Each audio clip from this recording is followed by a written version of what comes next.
Hello students आज के lecture के अंदर हम डिस्कस करने जा रहे हैं Gauss Jordan method. In this lecture I will discuss what's the basic procedure to sort out the system of linear equation by using Gauss Jordan methods. But remember one thing before starting my lecture, this is the also known as row reduced method, means that row reduced echelon form. Its alternate name is row reduced echelon form.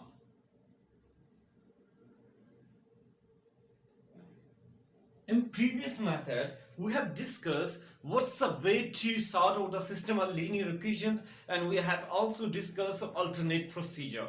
But in this method, we'll see how the Gauss elimination method work as similar way to Gauss elimination method. मैं यहाँ भी कह रहा हूँ कि जो Gauss Jordan method के अंदर हमने देखना है कि जो आपका एलिमिनेशन का प्रोसीजर है वो आपका और गॉस जॉर्डन मेथड का ऑलमोस्ट सेम है। बट जब आप रेसिप्रोकल प्रोसीजर लगाएंगे, means you are going to talk about some reversible procedure, at that time you can say that this method is known as Gauss-Jordan method. मैंने यहाँ पे क्या बात की कि गॉस एलिमिनेशन मेथड के अंदर हमने ये देखा था कि भाई हम एक जीरोस बनाकर पिवट बनाकर वहां तक गॉस जॉर्डन मेथड का 80 to 95% प्रोसीजर ऑलमोस्ट सेम है। उसके बाद कुछ एक दो स्टेप्स एक्स्ट्रा सॉर्ट आउट करते हैं जिसको हम गॉस जॉर्डन का नाम देते हैं, और इस मेथड को हम बैकवर्ड मेथड भी कहते हैं। That is also known as backward method, right. अब इस मेथड के अंदर हमें कुछ सिस्टेमैटिक इक्वेशंस के अंदर सारी वही प्रोसीजर है, यानी ये आपका होमोजेनियस को भी सॉल्व करता है। It's also solving homogeneous equations, and number 2, non-homogeneous equations. It solves both equation to solve the system of equations. But remember one thing, when you're going to just sort out this equation by homogeneous equation, one step will be extra to justify. It's basically an alternate way to provide you to find out the solution. Means ये एक alternate procedure है, आपको extra technique बताएगा कि भाई आप इस technique से भी सोल्यूशन को फाइंड आउट कर सकते हो।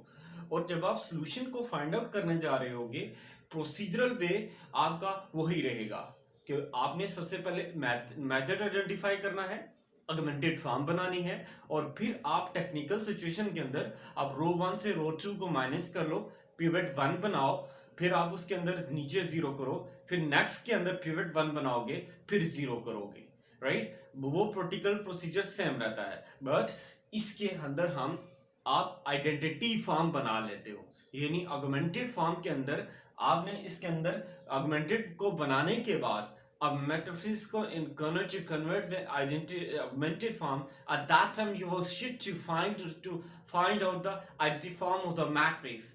That form is known as your row reduced echelon form. Got it? Now we're going to start the procedure and sort out what's the way to sort out the system of linear equations. First I will start with the help of simple two cross two matrix, means having two variables. And starting I will discuss homogeneous system of equations, then I will discuss non-homogeneous system of linear equation. But remember one thing, when you gonna to tackle all the situations, you must follow the same procedure which I have used in previous lecture. Hope so you understand what I want to say that. Okay students, अब मैं discuss करने लगा हूँ कि आप system of linear equation को Gauss Jordan method से कैसे सॉर्ट आउट करोगे, और फिर मैं इस होमोजेनियस सिस्टम ऑफ इक्वेशन का सॉल्यूशन भी बताऊंगा कि भाई सॉल्यूशन की टाइप का नेचर क्या है। आपको ऑलरेडी सब लेक्चर के अंदर मैंने बता दिया कि आप कौन सा प्रैक्टिकल प्रोसीजर लगा के सॉल्यूशन को आइडेंटिफाई करोगे कि सॉल्यूशन कौन सा आ रहा है। फिर उसके साथ साथ हमने ये भी देखना है कि आप इस सॉल्यूशन को आगे फर्दर जस्टिफाई कर सकते हो, क्या ये सॉल्यूशन इस इक्वेशन को सेटिस्फाई कर रहा है या नहीं कर रहा। तो चलिए अब इसको सॉल्व करने की कोशिश करते हैं। The first step to go to convert this system of equation in augmented form means we are going to written as in augmented form of matrix. The first step is augmented form of the matrix to go to convert. So here is 2, here is negative of 1, here is 3, here is 6. Here we'll use double dot 0 0, right? So आपका first particular procedure क्या था कि हमने यहाँ पे pivot 1 बनाना है, right? Pivot 1 बनाने के लिए हमारे पास क्या टेक्निक थी कि हमने फर्स्ट जो एलिमेंट है को उसको हमने 1 बनाना है, राइट? पिवट वो चीज है जो आप किसी भी कॉलम के अंदर फर्स्ट एलिमेंट होता है, राइट? अब इसका पिवट हमने 1 बनाना है तो हमने क्या करना है, रो को डिवाइड कर देना है 1/2 R1. Got it? When I'm going to divide this term, then automatically we'll see that here is, that is 1, that is negative 1/2, here is 0, here is 3, here is 6, double dot 0, right? अब हमने यहाँ पर देखिए students, यहाँ पे pivot आपका 1 बन गया. अब हमने यहाँ पर को 0 करना है, राइट? याद रखिए मैं गॉस जॉर्डन मेथड की तरफ जा रहा हूँ. I'm not talking about to move. I'm going to tell this. यहाँ पर 3 आ गया. अब हमने यहाँ पर 0 करना है, तो 0 कैसे करेंगे? आप क्या करोगे? -3R1, here is -3 R1 plus adding R2, right? तो अब यहाँ पर क्या करना है? 1, negative 1/2, here is 0. अब यहाँ पे 0 करना है तो क्या आ गया आपके पास? 0. अब देखिए यहाँ पे स्टूडेंट्स, अब पिवट का यहाँ पे एलिमेंट जो भी आए वो हमने यहाँ पे लिखना है. तो अब अगर आप देखिए, हम यहाँ पे देख लेते हैं आपके पास क्या आ जाएगा, -3, और यहाँ पे क्या आ गया आपके पास, -3 into -2, that is equal to 3 divided by 2. अब इस एलिमेंट के अंदर ऐड करना है तो आपके पास क्या आ गया, यहाँ पर हम यहाँ पे सॉर्ट आउट करके लिख लेते हैं 3/2, that is basically 3/2 plus here is 6, that is equal to become 15 divided by 2 आ गया. तो अब आपके पास यहाँ पे क्या आ गया, 15 divided by 2, और यहाँ पे पिवट का एलिमेंट क्या आ गया, 0. स्टूडेंट्स यहाँ तक अगर आप देखिए, हम जो गॉस एलिमिनेशन मेथड को सॉल्व करते थे वो यहाँ तक इस पर्टिकुलर प्रोसीजर के तहत हम सॉल्व कर रहे थे. इसके आगे जो हम चीज करने जा रहे हैं वो आपका कहलाएगा गॉस जॉर्डन मेथड. इसके बाद हम जितना सारा प्रोसीजर करेंगे वो आपका गॉस जॉर्डन मेथड बनेगा. मतलब बेसिकली ये कहने का है कि गॉस जॉर्डन मेथड ये करता है कि हमारे पास उसी मैट्रिसेस के अंदर हमको इक्वेशन को इजीली वे कर देता है कि भाई आप इसकी के अंदर कन्वीनियंट कर देता है, also provide a convenient path, right, to sort the system of equation in a proper manner, right. अब हमने यहां पर पिवट को 1 बनाना है, राइट. गॉस एलिमिनेशन मेथड यहां से तक था, अब गॉस जॉर्डन मेथड शुरू हो गया इससे आगे, राइट. तो अब हमने यहां पे पिवट का एलिमेंट को 1 करना है. पिवट का एलिमेंट कैसे 1 होगा? अगर मैं इसके एलिमेंट को रो 2 को यहां पर 2 डिवाइडेड बाय 15 के साथ R2 को मल्टीप्लाई कर दूं, गॉट इट? तो अगर आप 15/2 को R2 से मल्टीप्लाई कर दें तब आपके पास क्या होगा, यहां पर इधर 1 बन जाएगा, गॉट इट? तो हम यहां पे कर लेते हैं. तो first row will be remain same, minus negative of 2, here is 0, here is 0, here is 1, here is 0, right? तो यहां पे आपके पास क्या आ गया, 1 आ गया. अब देखिएगा, जो यहां तक क्लियर होगी बात. अब देखिए स्टूडेंट्स, इस 1 की मदद से बैकवर्ड इसके ऊपर वाला जो एलिमेंट है हमने उसको 0 करना है. I'm going to repeat my words. अब इसकी मदद से हमने बैकवर्ड यानी यहां पर 0 बनाना है, राइट. यानी पिवट का जो एलिमेंट पहले हमने 1 बना लिया, बनाने के बाद बैकवर्ड पे हमने 0 करना है. तो अगर मैंने यहां पर 0 करना हो, इसकी मदद से R1 का जो एलिमेंट है इसके ऊपर वाला वहां पे 0 करना है. तो ये बेसिकली हैव एलिमेंट -1/2. तो अब आप क्या करोगे, अगर मैं इसको 1/2 R2 को मल्टीप्लाई कर दूं और प्लस ऐड कर दूं R1 के अंदर, गॉट इट? तो आप देखिएगा क्या आएगा. यहां पर देखिए 1/2 यानी पॉजिटिव माइनस को मल्टीप्लाई करूंगा तो 1/2 पॉजिटिव आ जाएगा और -r1 का एलिमेंट ऐड होगा तो यहां पर 0 बन जाएगा, राइट। तो हम यहां से रो पे ऑपरेशन करते हैं, जब आप 1/2 को 0 के साथ मल्टीप्लाई करोगे तो वो 0 हो जाएगा, 0 प्लस r1 का एलिमेंट तो वो 1/1 ही रहेगा। तो फर्स्ट पिवट का एलिमेंट क्या हो गया आपके पास, मतलब R2 के अंदर कोई चेंज नहीं आया, तो R2 के अंदर जब कोई चेंज नहीं आया तो 0 1 0 ये आपका एलिमेंट यहां पे रहेगा। इधर तो 1 बच गया। अब देखिए 1/2 ये वाला, ठीक है, उसको हमने 1/2 से मल्टीप्लाई कर दिया R1 के 1 एलिमेंट को, तो आपके पास यहां पे क्या आ गया 1, राइट। तो क्या आ गया था आपके पास पॉजिटिव 1/2 यानी आपका 1/2 इंटू 1 ये वाला प्लस R1 का एलिमेंट क्या है आपके पास, that is -1/2 or positive 1/2 -1/2 that is 0, here is 0 and here is you have automatically element is 0। तो अब आप देखिए गॉस जॉर्डन मेथड की मदद से हमने मैट्रिक्स जो है आपके पास आइडेंटिटी बना लिया, गॉट इट। तो अब आप यहां से सॉल्यूशन का नेचर देखिए, तो x1 की वैल्यू हमारे पास क्या आ रही है, यहां पर से x हमारे पास क्या आ रहा है 0, y हमारे पास क्या आ रहा है 0, गॉट इट। अभी मैंने आपको पहले सारी चीज एक बताई थी कि जब किसी भी चीज का सॉल्यूशन यहां पर 0 आ जाए तो वो सॉल्यूशन हमारे पास क्या होता है, that is consistent solution, right, that is it's your consistent solution. अब आप इसी सॉल्यूशन को अगर इन इक्वेशन के अंदर पुट करें, यानी I'm going to put this value here to the left hand side of an expression, you will automatically observe that your left hand side of an expression is equal to right hand side of an expression, right, means ये आपकी equation को satisfy कर रहा है और Gauss Jordan method की मदद से हम homogeneous system of linear equation का सॉल्यूशन फाइंड आउट कर सकते हैं, गॉट इट।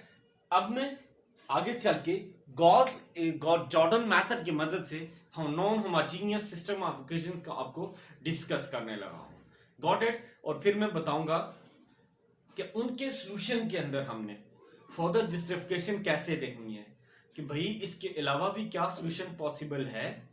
अगर सॉल्यूशन पॉसिबल है तो Gauss Jordan method 2x2 system of equation के अंदर होमोजेनियस केस के लिए हमने कर लिया, अब नॉन होमोजेनियस केस की तरफ चलते हैं, तो चलिए देखते हैं उसको। ऑलराइट स्टूडेंट्स अब हम डिस्कस करते हैं कि solve the non homogeneous system of equation by Gauss Jordan method, right. Then we will also discuss its solution.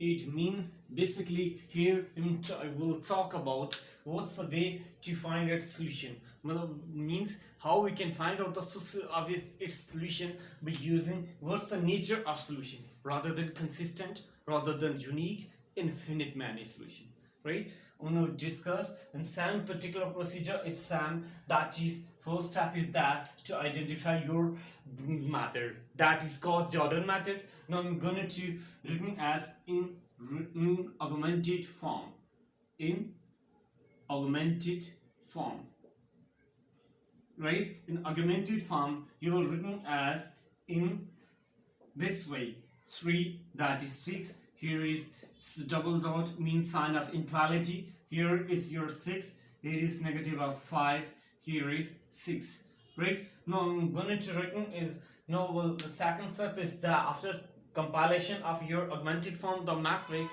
the second procedure is that written in the form of try to make a pivot 1. So for this I'm going to divide your element by 1/3 R1. When I'm going to divide this term here, automatically you'll see here will be a 1. This is your most obligatory and compulsory condition, right. So here will be a 1, right. So here will be automatically dividing, that will be 2, here is 1/3, right, here is 6, here is my negative of 5, here is that is equal to 6, got it. All particular procedure is same as we have discussed in previous method, that is elimination, right. Now I'm going to by using the first pivot here, I'm going to try to produce pivot 0. Got it? For this I'm going to multiply minus 6 r1 plus adding r2, right? So for this I'm going to use a corner line, so that I'm going to work in a particular way in a sequential manner. So here will be 0, the first will remain be sum, 2 is 1 by 3. Got it? Here is 0. Why? Minus 3 minus 6 plus adding this one term. Right? So second element will be, that is minus 6 into 2, that is 12. 12, I'm going to add this term. Right? What's the way to add this term? Minus 6 into 2 will be negative 5. So here is negative 12 and minus 5. So here you will get the answer, that is equal to negative of 17, right? So here your answer will be negative of 17, and here you will see that, so sorry, here I'm going to use the marker, that is negative of 17, right? So the next element is, that is your negative of 6 r1 plus adding this term. So here will be, that is negative 1 divided by 3 plus adding this term. So here is negative of 2 plus 6, that is equal to your term is 4. So here if you notice there two things. First step is the pivot. Second step, we need to produce 1. Now I'm going to use here Jordan method. Here's all your procedure of Gauss elimination method almost same. You have no need to practice more and more. Just see here, after this you need to imagine this term. How you can produce a second pivot element must be 1, right? For this you're going to divide this term by your, here you need pivot 1. हमें यहाँ पर pivot 1 चाहिए, तो हम क्या करेंगे, हम यहाँ पे क्या करूँगा, minus 1 divided by 17 r2, यानी जो सेकंड पिवट का एलिमेंट है उसको मैं 1 by 17 से क्या करूँगा, डिवाइड कर दूंगा. तो आपके पास जो फर्स्ट पिवट के एलिमेंट्स हैं वो आपके पास, रो के एलिमेंट है वो आपके पास सेम रहेंगे. तो इधर क्या आ गया 0, इधर आपके पास क्या आ जाएगा 1, और यहाँ पे आपके पास क्या आ जाएगा -4 डिवाइडेड बाई 17, राइट. अब देखिए स्टूडेंट, हमने यहां पर क्या करना है, अब इस पिवट की मदद से बैकवर्ड पे 0 करना है, राइट. तो बैकवर्ड पे 0 करने के लिए हमने यहां पर क्या करना है, इधर फर्दर पर्टिकुलर प्रोसीजर के तहत इसको 0 करने की कोशिश करनी है, राइट. तो अगर आप देखिए यहां पर मैं इसको -2r2 प्लस एड इन r1 मींस इस पिवट के एलिमेंट की वजह से बैकवर्ड 0 लेकर आना है. तो आप देखिए यहां पर क्या हो जाएगा, here your pivot remains same, all this element that is equal to 4 divided by 17. Got it? तो अब यहां पर जब आप इसको -2r2 मीन इसके साथ मल्टीप्लाई करें, 2 into 0 plus this term, that is automatically will be 1, right. अब आप देखिए इस एलिमेंट को इसके साथ मल्टीप्लाई करें तो यहां पर आपके पास क्या आ जाएगा, that is equal to 0, right. Pause. Now I'm going to, if you're going to multiply to this term, okay students, अब आप देखिए यहां पर पिवट का एलिमेंट हमारे पास 0 आ गया, राइट. अब हमने क्या करना है, पिवट के इस एलिमेंट को यहां पर हमने क्या बनाना है, आपके पास क्या कहते हैं 1 बनाना है. तो अगर आप देखिए यहां पर हम इसको सॉर्ट आउट करते हैं तो चेक करते हैं कि भाई इसका एलिमेंट क्या आ रहा है.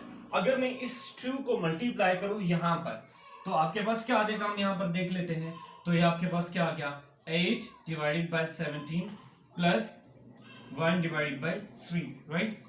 17 to 3 51, that is equal to 3, that is equal to here is 24 plus 17, so that's equal to 1 to 41 divided by 51 आ गया. तो हमारे पास यहाँ पे पिवट का एलिमेंट क्या आ जाएगा, sorry here is 41 divided by 51. तो आपके पास अगर आप नोटिस कीजिए तो यहाँ से x की जो वैल्यू, x1 की वैल्यू हमारे पास क्या आ जाएगी, वो आपके पास आ जाएगी 41 डिवाइडेड बाय 51, राइट. तो x2 की जो वैल्यू आएगी आपके पास क्या आ जाएगी, आपके पास -4 डिवाइडेड बाय 17. तो अब आप यहाँ पे देख लीजिए, नोटिस करें हमारे पास, if you note that here you have some particular value except zero, zero के अलावा जो पॉजिटिव वैल्यूज आती हैं, यानी अगर जीरो हो जाए तो सोल्यूशन हम क्या कहते हैं, कंसिस्टेंट है, राइट। इसके अलावा जो वैल्यूज आएंगी वो हमारी होंगी आपके पास यूनिक वैल्यूज, उनको हम क्या कहेंगे, unique value, mean non zeros values, right. इसके अलावा स्टूडेंट कोई आपका जो रूट्स है, कोई ऐसा सॉल्यूशन पॉसिबल नहीं है जो आपकी इस इक्वेशन को सेटिस्फाई करे। जिस सिस्टम ऑफ लीनियर इक्वेशन का सॉल्यूशन यूनिक हो जाए, एक हो जाए, कोई चेंज ना करता हो, उसके अलावा कोई सिस्टम ऑफ इक्वेशन का सॉल्यूशन पॉसिबल ना हो, at that time you can say that this system of linear equation has unique solution, right? So this is the solution of, this is non-homogeneous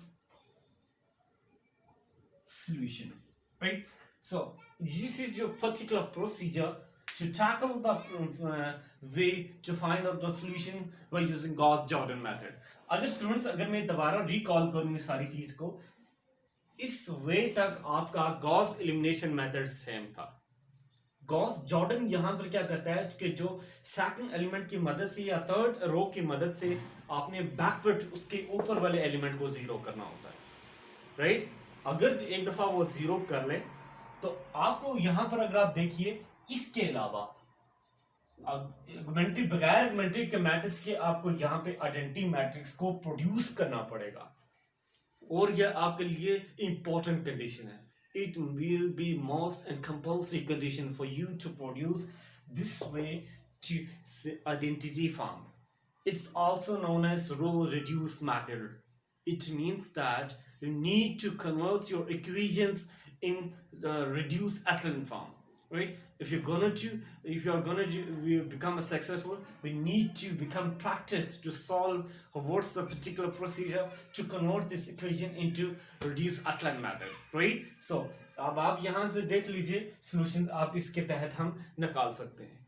अब मैं चलता हूं आगे आपके पास 3x3 सिस्टम ऑफ इक्वेशन की तरफ। उसमें हम देखते हैं कि भाई क्या टेक्निक लग रही है, जॉर्डन मेथड कैसे काम कर रहा है सिस्टम ऑफ इक्वेशन को। मींस हम जो सिस्टम ऑफ इक्वेशन 3x3 के हैं उनको हम जॉर्डन मेथड की मदद से हम रिड्यूस इचेलॉन फॉर्म कैसे बनाएंगे। एक बात और, इन सारी सिस्टम ऑफ इक्वेशंस के लिए homogeneous case के अंदर, for homogeneous case solution is always unique, rather than you're going to apply this method, elimination method, you're going to apply this Jordan method, right? But remember one thing, after this procedure will be changed, got it? For non-homogeneous system, solution is unique. Another solution which is also known as infinite many solution, I will discuss in coming lecture, right? I'm going to try to discuss what's the way to find out the solution of this equation of 3x3 system, right? Alright, students, अब हम discuss करेंगे 3x3 system of linear equations by using Gauss-Jordan method, right? मैंने आपको पहले बता दिया, याद रखिएगा, जब आपके पास इक्वलिटी के राइट साइड पे, लेफ्ट मींस इक्वल की दूसरी तरफ आपके तमाम जीरोस हों, तो समझ जाइएगा आपका इक्वेशन आपके पास होमोजेनियस इक्वेशन कहला रहा है। मींस हमने यहाँ पर बात कर देता हूँ, I'm going to repeat my words again, अगर ये इक्वालिटी के दिस टर्म ये जीरोस हों तो ये याद रखिएगा, ये पहचान है for identification of your homogeneous system of linear equations. और याद रखिएगा तब एक बात, सारे वेरिएबल्स का सॉल्यूशन जीरो आना चाहिए। अगर आपका सॉल्यूशन जीरो नहीं आ रहा, it means you are making some mistake in your solving procedure, right? तो ये आपके पास एक आइडेंटिफिकेशन है। सॉल्यूशंस आपका homogeneous system of linear equation case के अंदर जीरो आए, लाजमी आना चाहिए, और आपका पर्टिकुलर प्रोसीजर क्या है। चलिए अब देखते हैं कि भाई जो गॉस जॉर्डन मेथड है, G dot short Gauss Jordan, right? हम इसको देखते हैं कि अब आप इस सिस्टम ऑफ इक्वेशंस को कैसे सॉल्व करोगे। Got it. तो फर्स्ट स्टेप क्या है, हमने need to convert this system of equation into augmented form. तो हम ऑगमेंटेड फॉर्म इनकी बना लेते हैं। तो ऑगमेंटेड फॉर्म के अंदर क्या आ गया, that is 2, that is 1 1 double dot 0, here is 1, here is 3 negative of 1 0 1 1 2 0, right. आप स्टूडेंट्स देखिए, मैंने क्या बताया था कि आपको पिवट की मदद से यहाँ पे 1 बनाना है, इधर 0 करना है। Got it. एक वे ये है कि आप इस इक्वेशन को रो से डिवाइड कर दो। Got it. आप यहाँ पे इस रो के इस एलिमेंट को डिवाइड कर दो, जो आप प्रोसीजर यूज करते आ रहे हो। तो अब यहाँ पे आप पिवट को डिवाइड कर लेते हैं, तो यहाँ पे क्या आ जाएगा, 2 R1। जब आपने डिवाइड किया रो 1 को, तो आपके पास पिवट के बाकी एलिमेंट्स रिमेन सेम रहेंगे, यानी 1 3 negative of 1, right. Here is 1 1 2, here is 0, here is 0, right. तो अब आपके पास जो पिवट के रो के फर्स्ट एलिमेंट क्या है, 1 बन जाएगा। यहाँ पे आपके पास क्या हो जाएगा, 1/2 हो जाएगा, here is 1/2, here is 0, right.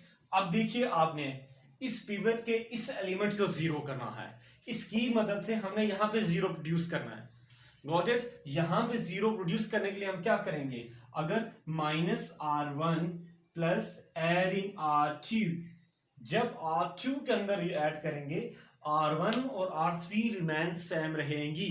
Got it. So यहाँ पे मैं going to remove this by make a corner line to continue my procedure of the matrix। तो यहाँ पे आपके पास क्या हो जाएगा, हमने क्या किया, फर्स्ट रो के एलिमेंट 1 1/2 1/2, here is 0। आपके पास ये क्या हो गया, 0। अब देखिए, माइनस को इससे मल्टीप्लाई किया, तो आपके पास क्या आ जाएगा, -1/2 plus 3, that is equal to 5 divided by 2 आ गया। तो आपके पास यहाँ पे क्या आ जाएगा, 5 डिवाइडेड बाई 2, राइट। अब देखिए, आपको पिवट के अगले एलिमेंट के अंदर हमने क्या करते हैं, चेंज लाना है इधर। तो अब आप देखिए, तो क्या हो जाएगा, -1, इसको क्या कर देगा, 1/2। अब आपने इसके अंदर ऐड करना है, तो ये आपके पास क्या है, -1, that is equal to -3 divided by 2 हो गया। तो आपके पास यहाँ पे क्या आ गया, -3 डिवाइडेड बाई 2, और ये आपके पास टर्म 0 आ गई। रो का ये वाला एलिमेंट, अब आपके पास एलिमेंट्स सेम रहेंगे, 1 1 2, here is 0।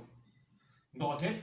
अब स्टूडेंट्स, रो के इस एलिमेंट को हमने 1 बनाना है, सॉरी हियर मदद, हियर अब हमने इसकी मदद से यहाँ पे 0 करना है, right. Sorry, I am going to sorry for inconvenience, misconception, I am going to produce here 0। पहले 1 की मदद से ये 0 हो ले, फिर आप रो के सेकंड एलिमेंट को 1 बनाएंगे। Got it. तो आपने यहाँ पे 0 करने के लिए वही आप क्या करेंगे, -1 R1 plus add in R3, right? So here is your 1 1/2 1/2, here is 0, right? 0 5 divided by 2 -3 divided by 2 0। अब आप देखिए, अगर आप इसको मल्टीप्लाई करें, तो here you will be obtain the value 0, right? अब देखिए, माइनस को इसके साथ मल्टीप्लाई करें, तो वो हमारे पास क्या आ रहा है, दैट इज -1/2। इसके अंदर ऐड करें +1, तो हमारे पास क्या आ रहा है, 1/2। तो हम यहाँ पे क्या रिटर्न हो जाएगा, 1/2 आ गया। Got it. अब आप देखिए यहाँ पर, अब यहाँ पे क्या आ जाएगा, अब यहाँ पर हमने इसको -1/2 से मल्टीप्लाई करना है, इसके अंदर ऐड करना है, राइट। अब यहाँ पर हमने क्या करना है, इसको मल्टीप्लाई करें, नेगेटिव ऑफ दिस। तो अब आपने नेक्स्ट को किया, आपके पास क्या आ जाएगा, -1/2 प्लस आपके पास क्या आ जाएगा, 2। Here you will obtain that is equal to 3 divided by 2। तो अब आपके पास एलिमेंट का ये जो टर्म है, ये आपके पास क्या आ रहा है, यहाँ पर 3 divided by 2, here is 0, right. अब स्टूडेंट्स, आपका फर्स्ट पिवट की मदद से नीचे 0 हो गया है। अब हमने इस स्टेप के अंदर इसको पिवट को 1 बनाना है। इसकी पिवट को 1 बनाने के लिए हम क्या करेंगे, अगर मैं इस रो के एलिमेंट को रेसिप्रोकल से मल्टीप्लाई कर दूं, यानी मेरा कहने का मतलब है यहां पर मुझे 1 चाहिए तो इधर चाहिए 1 चाहिए, तो आप देखिए यहां पे मैं कर देता हूं 5 डिवाइडेड बाय 2 है, मुझे इसको 1 बनाना है तो मैं क्या करूंगा 2 डिवाइडेड बाय 5 इसको इक्वेशन को मल्टीप्लाई कर दूंगा। Got it. सो ये यहां पर हम प्रोसीजर अप्लाई करेंगे अब। तो सेकंड इक्वेशन के अंदर क्या आ जाएगा, multiplying by 2 divided by 5 R 2। Got it, right. So अब यहां पे क्या हो जाएगा आपके पास 1 1 by 2 1 by 2 0, here is 0 1 by 2 3 divided by 2 0, right। so यहाँ पे क्या आ जाएगा 0, इधर क्या आ जाएगा 1, इधर क्या आ जाएगा आपका रेसिप्रोकल से मल्टीप्लाई करेंगे तो हमारे पास यहाँ पे क्या बन जाता है आपके पास -6 divided by 10 आ गया। sorry here have very minor place, not enough place, so that's I'm going to congest all the words, right। तो ये अब आपके पास यहाँ पे क्या आ गया, that is your negative of 6 divided by 10 आ गया, right। अब हम आगे चलते हैं, आगे चल के इसको फर्दर प्रोसीजर को हम करेंगे, I'm going to use corner line to continue the procedure। अब देखिए यहाँ पे 1 बन गया, अब इसकी मदद से इधर 0 करना है, here is sorry 1 by 2। तो अब आप क्या करोगे -1 divided by R2 plus add in R3, ये R2 लिखा हुआ है, राइट। तो बाकी दो रोज आपकी रिमेन सेम रहेंगी। जब दो रो रिमेन सेम रही, यहां पे क्या आ जाएगा 1 by 2 1 by 2, here is 0, यहां पे क्या आ जाएगा 0 1, -6 डिवाइडेड बाय 10, here is 0। अब हमने यहां पे 0 करना है, एक तो 0 आ गया इधर, ये देखिए -1/2 को इससे मल्टीप्लाई किया, इसमें ऐड किया तो क्या आ गया 0। Got it. अब यहां पर देखिए, अब अगला एलिमेंट इधर, इधर जब मल्टीप्लाई करेंगे तो आप कॉर्नर लाइन लगा के कर लें तो क्या हो गया आपके पास -1/2 और अंदर क्या है -6 डिवाइडेड बाय 10, तो ये आपके पास क्या आ गया, यहाँ पे 6 डिवाइडेड बाय 20 आ गया, ठीक है। यहां पे आपके पास क्या आ जाएगा नेक्स्ट स्टेप के अंदर, इधर 6 डिवाइडेड बाय 20 और प्लस 3 डिवाइडेड बाय 2 आ गया। Got it. अब आप इसको सॉर्ट आउट कर लीजिए, 20 एलसीएम आ गया आपका ऊपर, और यहाँ पे आपका क्या आ जाएगा ऊपर तो यहाँ पे क्या आ जाएगा 12 प्लस, अब यहाँ पे क्या आ जाएगा आपके पास 60, 72 डिवाइडेड बाय 20 आ गया। अब हमारे पास क्या आ गया यहाँ पर 72 डिवाइडेड बाय 20, तो यहाँ पर आपके पास क्या आ जाएगा 72 divided that is equal to 20, तो remaining term is 0, right। so I'm going to remove this side to continue to further procedure of the solution। अब स्टूडेंट्स यहाँ पर देखिए 1 की वजह से यहाँ पे 0 हो गया। अब हमने पिवट का ये वाला एलिमेंट 1 बनाना है, तो इसके देखिए स्टूडेंट्स मैं रिपीट कर रहा हूँ अपना वर्ड्स, 1 बना के 0 किया, यहाँ पे 1 बना के 0 किया। अब अगले पिवट का बात आएगी, इस पिवट को हमने पता क्या करना है 1 बनाना है और लाजमी बना के आगे कैरी करना है। तो अब यहाँ पे 1 बनाने के लिए हम क्या करेंगे, हम R3 को यहाँ पर 20 डिवाइडेड बाय 72 R3 से हम क्या कर लेंगे डिवाइड कर लेंगे। जब हम ओके स्टूडेंट्स, तो फर्स्ट रो एलिमेंट आपके पास यहाँ पे रिमेनिंग 7, तो यहाँ पे क्या हो जाएगा 1 by 2, here is 1 by 2, here is 0 0 1, -6 divided by 10, here is 0 0 0, here will be 1, here will be 0। Got it। अब स्टूडेंट्स याद रखिएगा, यहां 1 बन गया, इधर रुक जाना है। अब हमने सेकंड रो के एलिमेंट की तरफ जाना है, इसकी मदद से ऊपर 0 करेंगे, सही है। फिर वो जब 0 हो जाएगा, फिर हमने इस एलिमेंट को जिसको हमने 1 बनाया है, इसकी मदद से ये ऊपर 2 एलिमेंट 0 होंगे। यहां पे 1 बनने के बाद कॉलम 3 के लास्ट एलिमेंट को 1 बनाने के बाद, या रो 3 के लास्ट एलिमेंट को 1 बनाने के बाद, हमने क्या करना है रो 2 के उस एलिमेंट को पकड़ना है, उसकी मदद से उसके ऊपर वाले एलिमेंट को 0 करना है। क्योंकि जब 1 0 0 होगा तब ये आपके पास आइडेंटिटी मैट्रिक्स के अंदर कन्वर्ट होगा, राइट। तो हमने अब यहाँ पे 0 करना है, तो हमने क्या करना है, 1/2 R1 sorry R2 plus adding R3 sorry adding R1, right. अब हम जब माइनस R2 को मल्टीप्लाई करेंगे R1 के अंदर ऐड करेंगे तो यहाँ पे 0 आएगा, ठीक हो गया। यहाँ पे हमने 0 बनाना है, ठीक है। तो अब यहाँ पे 0 बनाने के लिए मैं आगे फर्दर प्रोसीजर करने के लिए मैं gonna to remove this side so that I am going to continuation of further work, right. तो मैं यहाँ से मूव कर रहा हूँ इस साइड को ताकि इक्वेशंस को फर्दर मैं प्रॉपर सीक्वेंस के अंदर सॉल्व कर सकूं। अब यहाँ पर देखिए, अगर आप तो जो फर्स्ट रो का जो एलिमेंट है, जो सेकंड दो रो के एलिमेंट है वो रिमेन सेम रहेंगे, ठीक हो गया। तो हम यहाँ पे हम कर लेते हैं, आपके पास क्या आ गया, that is here is 0, here is 1, negative -6 divided bye sorry congested -6 divided by 10, here is 0, it is 0 0 1 0, right. अब आप देखिए हमने क्या कहा, -2 r 1/2, तो आपका यहाँ पे एलिमेंट क्या आ जाएगा 1, तो ये -1/, इसके साथ मल्टीप्लाई होगा। तो आप देख लीजिए यहाँ पर -1/2 r2 plus adding r2 r1 का एलिमेंट क्या है 1/2, तो -1/2 प्लस 1/2 ये कैंसिल हो गया, आंसर क्या आ गया 0। तो यहाँ पे हमने क्या प्रोड्यूस कर लिया 0, राइट। अब देखिए यहाँ पर सेकंड एलिमेंट के अंदर, सेकंड एलिमेंट जो है हमारे पास वो यहाँ पर क्या है -6 डिवाइडेड बाय 10, तो हमारे पास क्या था, हमने 1/2 हमने क्या किया था यहाँ पर -1/2 r2 प्लस एडिंग r1, तो यहाँ दोनों यूज अ कॉर्नर लाइन, तो यहाँ पे क्या हो जाएगा -1/2 और R2 का एलिमेंट क्या है -6 डिवाइडेड बाय 10। अब R1 का एलिमेंट पे हमने ऐड करना है, तो R1 का एलिमेंट आपके पास क्या आ गया 1/2 आ गया।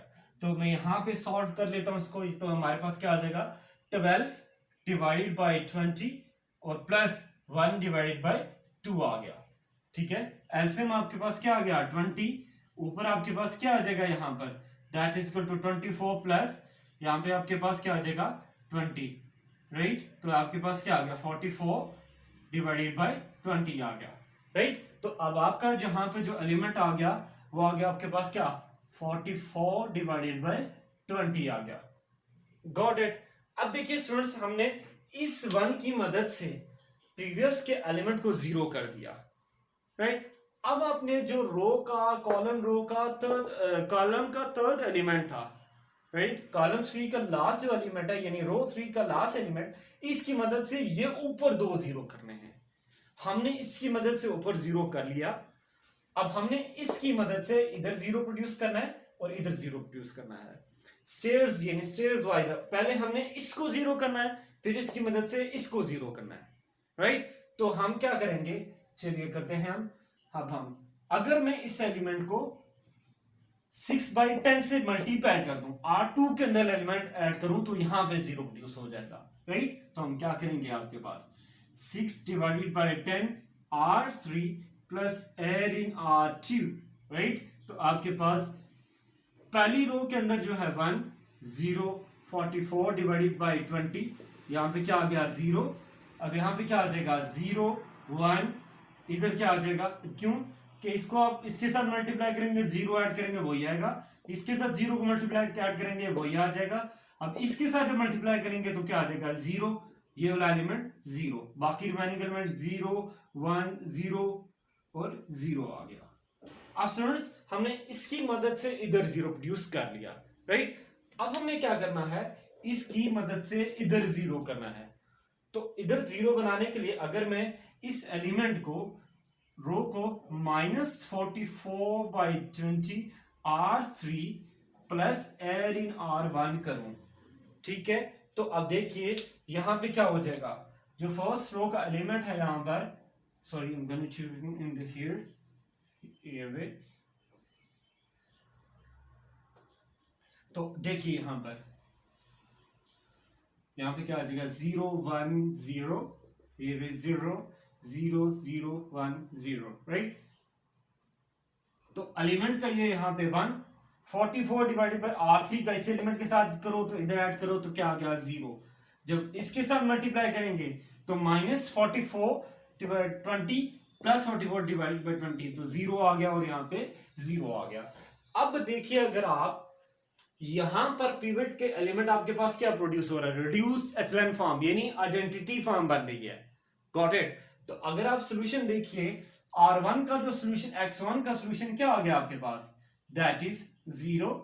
x2 का सॉल्यूशन क्या आ रहा है 0, और x3 का सॉल्यूशन क्या आ रहा है 0, राइट। कैसे पता चला, x1 पहला element equal to 0, x2 0, x3 0, right. तो ये आपके पास क्या आ गया, सॉल्यूशन आ गया homogeneous system of linear equations का, राइट। तो हमने क्या कहा, so the solution of homogeneous system are unique and consistent। मतलब ये है कि जो हमने इक्वेशन ली थी homogeneous system of linear equation, उसका सॉल्यूशन यूनिक आ रहा है। अब मैं यहां पर अपने सॉल्यूशन को स्टॉप कर रहा हूं, अपने लेक्चर को। अगर आपको कोई क्वेश्चन हुआ तो आप सेशन के एंड पर मुझसे क्वेश्चन कर सकते हैं। तो see shortly till next lecture, bye bye.